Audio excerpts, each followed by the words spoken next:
Hey guys, real quick, only 40% of our viewers are actually subscribed, so let's change that right now. Hit that subscribe button right below. We get into the 4:30 window on Turkey Day. The Dallas Cowboys get the win, 31-28 over the Chiefs.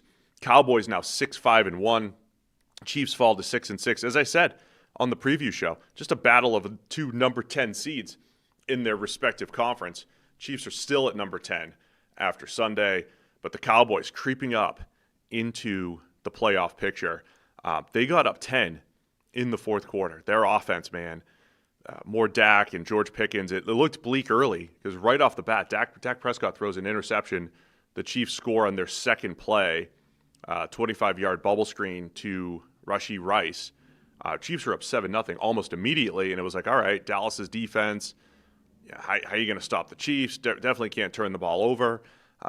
Chiefs are up pretty quick with 2 touchdowns. Dallas kept coming back, but Dallas's defense made just enough stops. There was like this lull in the middle of the game where the Chiefs didn't score. They punted 4 straight times, and then in the fourth quarter, the Cowboys handled the Chiefs' comeback and then did a nice job running the clock out. Bunch of penalties in there, some questionable penalties, I think, in favor of Dallas in this one as well. But Dak Prescott throwing for 320 and 2 touchdowns, and death by a million slants to George Pickens. Every time they needed a big play, slant to Pickens seemed to be working.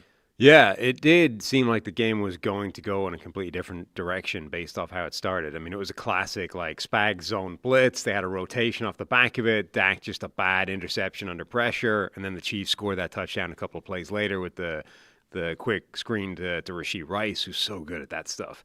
And you're like, oh, man, this is 2 teams that are not necessarily where they wanted to be at the start of the year, but only one of them is likely to head towards the playoffs. And then it didn't stay that way. And Dallas did get themselves together and come back in a completely different direction. Definitely aided by the fact that Josh Simmons goes down. So suddenly Josh Simmons went down.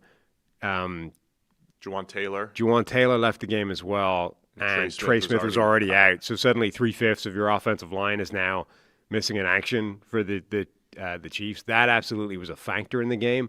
But yeah, Dallas were impressive.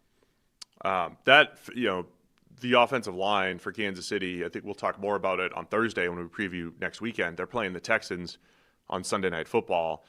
It looks like Josh Simmons is going to miss some time generally. We'll see what happens with Taylor at right tackle. Waiting on injury report there. There's only one swing tackle to handle the 2 spots with Jalen Moore. Like, Wanya Morris has still struggled. He struggled when he came in. I thought this was one of Mahomes' best games overall.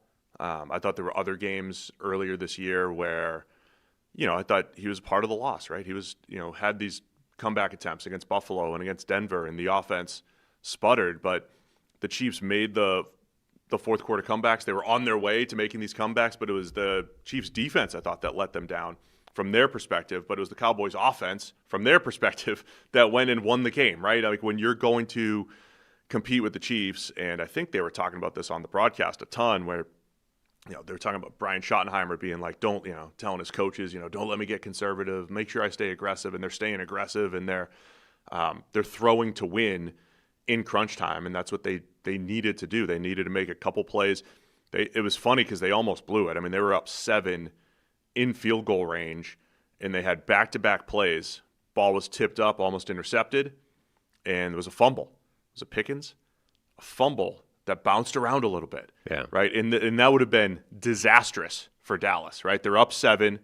You're in field goal range. You're about to go up 10 with like 3 minutes left, right? This game is over if you just kick a field goal. And they almost turned it over. And that's why I think high level, when you look at the Chiefs and the fact that they're 6-6 and the sky is falling and what's different, I mean, I literally think it's a handful of plays per game. I think you could take a step back and say Spags in the defense, they're not making the same kind of stops overall that they have made in previous years. Last week they did, though, against the Colts. They forced 4 straight 3-and-outs. But I think you could, if we're honest about the Chiefs, I don't think there's that much of a difference between this year and the last 2 years, other than they would recover that fumble and go down and score. They won games on a 4th and 18 defensive pass interference last year, on a blocked field goal, on a dropped snap by the Raiders in field goal range. Do we forget how ridiculous some of their one-score wins were last year?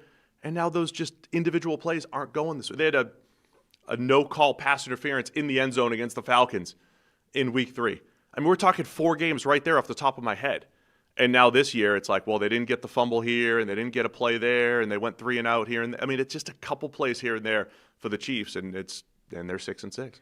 Yeah, I think that's true, but early in the season, it was sort of like, yeah, and that means that eventually they'll bounce back and they'll go on a run. I think if they made the playoffs, they would still be a threat to anybody. The problem is they're rapidly running out of margin for error to even make the playoffs. They've still got a pretty good shot at it, but they don't have much room to screw up again. Like the offense was good in this game. I mean, they did their share of damage. Mahomes was really impressive. He was making a ton of plays as and when they needed. But the defense was kind of gashed. I mean, McDuffie coughed up like 3 defensive pass interference penalties. I think the two main corners for Kansas City were penalized 5 times and gave up like 150 yards to those 2 Dallas wide receivers. Dak Prescott was great. The defense wasn't able to make the plays at the end when they needed to.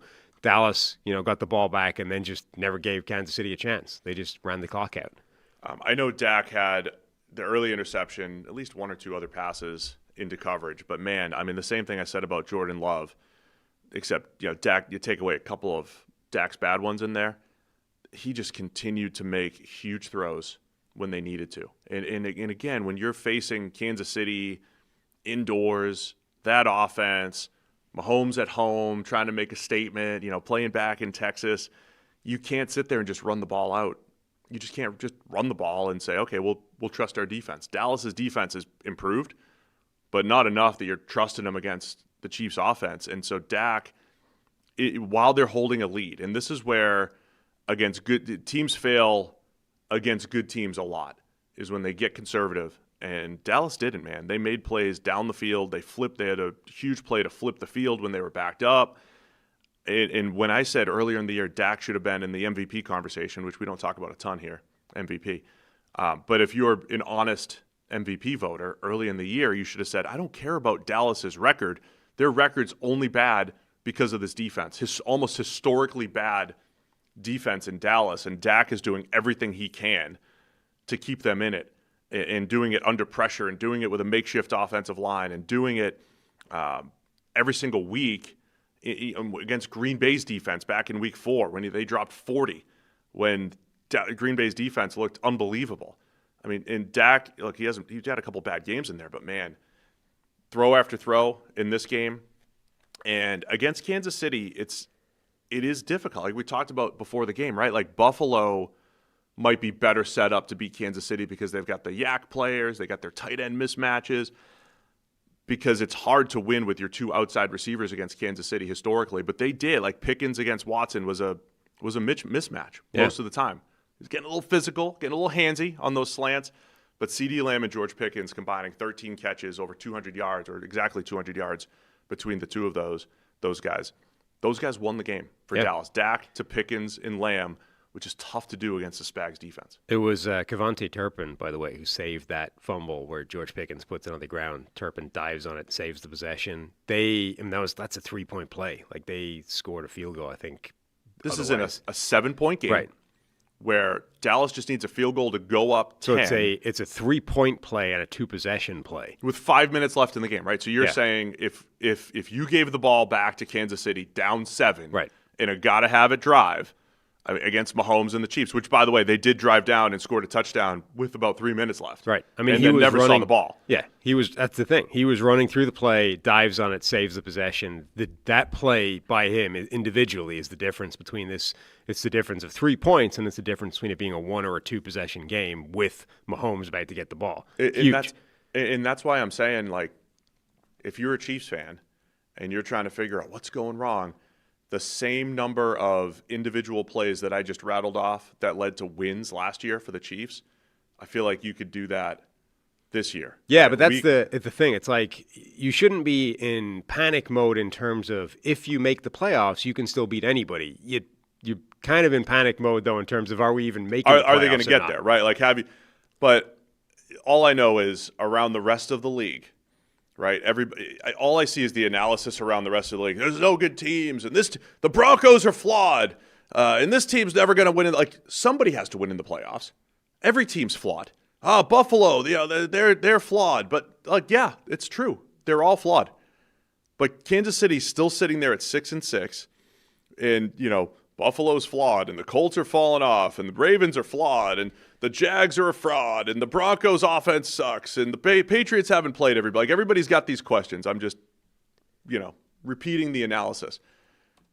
Kansas City could still win out. Yeah, well, and they're fine. They're like the 10 seed or something right now, and they wouldn't be scared of any of the 9 teams ahead of them if they make the playoffs. But the problem is you got to make the playoffs. But you're right. Like, you probably can't lose. You certainly can't lose more than one. Yeah, like the NFL. The NFL's thing puts their current playoff probability at 37%. I mean, and one of the teams that they need to jump is sitting there, directly ahead of them in the stand. Like, they're just running out of games. The Houston game this week, the playoff leverage is going to be absolutely massive. Yeah, I mean, if they lose that, they're basically done. Yeah, I'm more speaking to. Yeah, you're right. Like, if the Chiefs sneak into the playoffs, like, good luck. Right. That's they could absolutely go on their run. Like, I don't even know how many of the teams ahead of them would be favored against them. If they are, it's because of the home road thing. But, like, again, if Kansas City makes the playoffs, none of the teams in the AFC will scare them.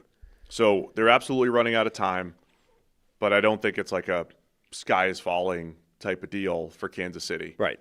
Because they're still a good team. They're not getting all of those one plays. They're all frauds. One play here and there. Spags, Andy Reid, Mahomes are all frauds. Everybody's a fraud. And then Dallas, man, I mean, we said a few weeks ago, I kept highlighting this 3-game stretch, Eagles, Chiefs, and now the Lions next week. Peter Schrager on ESPN, I saw some people poking fun at him a couple weeks ago, and in my head I kind of was too. He said this month, these next 3 games will determine. He did. He Dak's said legacy. Well, yeah, he said they were legacy-defining. Legacy-defining game. And listen. To be fair, it was an utterly ridiculous claim to make. It's a ridiculous claim unless. Unless it goes in Dak's favor.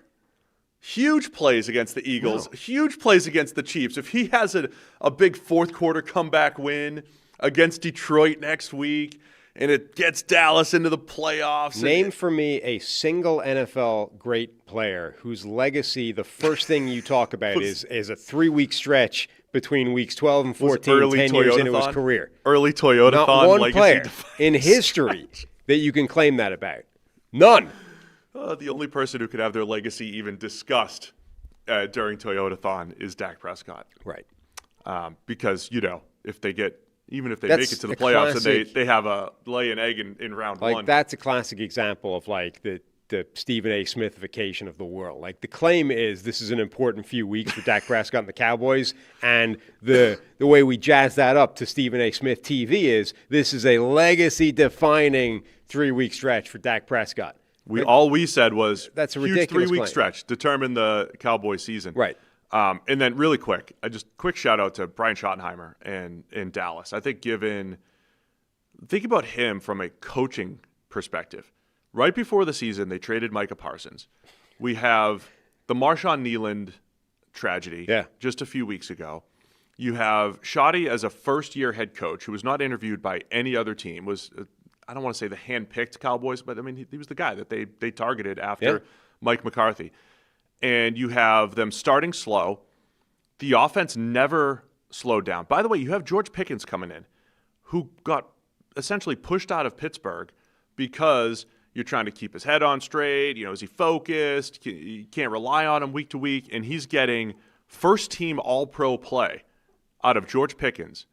And I mentioned before the year, if you look at Schotty, he was adjacent to the best year of Russell Wilson, the best year of Dak Prescott, and you could argue now the second best year of Dak Prescott, either this year or 23 is his best season. And he's doing it again. And I think Schottenheimer, the fact that he has kept Dallas together through the adversity, through the front office turmoil, through the drama, and they're sitting here at 6-5-1 with this golden opportunity to win some games down the stretch and make it to the playoffs. I think it's a great first-year job so far from Schotty. I mean, I also think he's a great example of how people on the outside just don't know anything when it comes to coaches, even in the world of like quantifying, play callers and stuff, right? Like, sure, you can do some of that, but how do you quantify what he actually called versus what the quarterback checked into versus, what the alternative on the table was. Absolutely. Like, so there's this world where there are some guys that quantify play calling like, Schotty's nothing. There's nothing special. No, he's not moving the needle. Obviously, there are guys who it's fairly obvious through their resume do that. Kyle Shanahan, right? Pretty obvious that he's elevated almost everything he's been around. But you have a decade right, for the plus. entirety of his NFL career. That, I think we can all agree, is probably the case. But outside of that, we're all just at the mercy of, like, when this stuff comes together, when it doesn't. And somebody like Brian Schottenheimer has got, like, at one point, Brian Daboll was seen as the reason Josh Allen succeeded and, like, one of the hottest, offensive minds in the game. And now you could argue that Brian Schottenheimer has a better resume than Brian Daboll. And nothing really has changed other than it didn't work out recently for Daboll, and he now got fired. And Jerry Jones decided Schottenheimer was the guy, and his offense is cooking in Dallas. And that's changed everybody's perspective on everything. It's a really good point by you, by the way, as someone that loves quantifying things and reading things that are quantified, right? Schottenheimer had a point when he was a play caller where he was in this run-pass mode when he had Russell Wilson. Right. Because the other element is Russ was never really good when he was a high-volume passer. So right. like Russ's best games were when he threw the ball 27 times, and it was all downfield play action, and you didn't need him throwing the ball underneath or over the middle. And so there's this idea of, like, protecting the quarterback, playing to their strengths. But he was, and plus his dad, Marty Ball, was super conservative in today's NFL. So he kind of got tagged with this, he runs the ball too much, too many 2nd and 10 runs, and he doesn't attack. But they had a year, he was the let Russ cook offensive coordinator, where they started passing the ball, on early downs a little bit more, and Russ had his best seasons. And so that's the other thing about predicting coaching is you don't know when they're going to change. Right. Some coaches don't change, right? And it's like they're done. They don't adjust. Dan Quinn went through this phase with Dallas as well. He's just cover 3, and it's like this archaic scheme now in today's NFL. It's 10 years old. Well, all of a sudden he changed and started becoming a turnover creator. Like, Dan Quinn's ability to adjust is what makes him a great coach, and it's really tough to know when that's going to happen. So just wanted to shout out Schottenheimer given everything that's happened in Dallas this year. I never got an answer to this during the game or during the day. But I saw Jerry Jones was giving his usual "it's all about me" post-game press huddle. And did he award himself a turkey leg? Oh, I don't know. We're going to have to. Because he was just standing there holding a turkey leg throughout this interview like it was normal, right? Even in the context of Thanksgiving, the owner/GM just standing there with a turkey leg is a little weird. Honoring John Madden in his own way. It wasn't that he earned. CTM investigates. We'll have a full report. We'll get the Bugler on. You're going toe to toe with Pablo Torre. Yeah, is that what's happening here? Yeah, we'll have a full report. The Bugler will have a full report on Wednesday's update. You see Jake Ferguson just grab the entire turkey carcass, like fist in the turkey, and run off with it. Did you see the Bengals post game? The Bengals was special. We'll talk about it in a minute. Yeah, Jamar Chase. Joe Burrow didn't want any part of anything that was... Joe Burrow's like near tears, just excited to be back on the field, and Drew Sample's over there. Oh, skin's the best part. Anyway. But we will... But I felt like, I think if Jerry, you could just make a note that the Bugler will investigate where the turkey leg came from. Thank you. Did you enjoy the multifaceted John Madden celebration throughout Thanksgiving? Yes. I think anything honoring John Madden was fun. It's so much so that I want the patch. Yeah, that would be good. I want us to wear the patch next year at Thanksgiving. There was a moment that I thought was pretty funny where one of the sort of bumper videos was a clip from Vince Lombardi talking about pass rush and how, when you arrive at the quarterback, do it with something like mean intention, something like that. Yeah. He was just articulating like everything that's a penalty in today's NFL. Like there was a 45-second clip, and everything he said in it is now illegal. And you're praising this as the good old days, and it is. It's just can't do any of that anymore. You can't arrive at the quarterback with mean intentions. You breathe on the man wrong, it's a 15-yard penalty. What are you talking about? You also sent me a note when they showed the clip of John just digging into the turducken mid-broadcast. It's one of we just accepted it as like a piece of quaint folklore, but it's one of the most unhinged things anybody has ever done. The man just starts digging fist first into a turducken, like both hands just like ripping this thing apart in a booth, in a full suit, like half a mile from any form of hand-washing ability. What are you doing? It's crazy. I didn't appreciate Madden enough. What do you say? It's Summerall. It's one of the most lunatic things anybody has ever done is you start ripping apart a turducken rather, with your bare hands, and then been like, now what do I do? It's gonna be a 4-hour show anyway. But remember that story about him and Pat Summerall? They would like take turns, or Summerall would see how long he could pause. Yeah, Murder, She Wrote. On Murder, She Wrote. They had a This bet. Tuesday on Murder.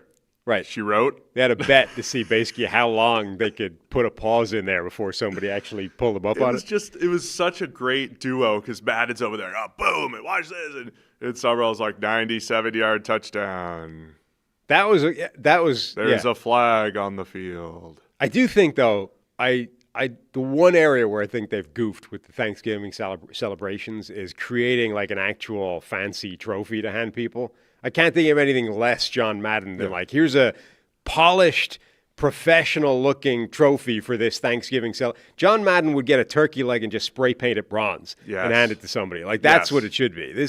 Can we do that? Like an actual trophy is not. That's not. We've missed the mark there. Can we honor John in our own way with a bronzed turkey leg? Yeah, next year we should just get our own turkey leg and spray paint it bronze with that stuff you get from Home Depot. That's what John would want. Yeah. That is absolutely what John would want. Right. And he would hand you 6 of them and say, this is from the turducken. And he'd give them to the offensive line. And he'd give them to the offense. The winning offensive line each gets one, and then whoever else this other player is. And Kevontae Turpin for diving on the fumble. Turpin. There we go. Perfect.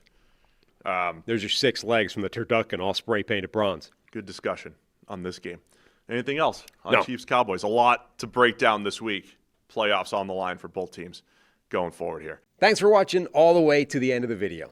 Check the Mic is live Monday, Wednesday, and Thursday, so be sure to hit subscribe so you don't miss a video. You heard the man. Subscribe.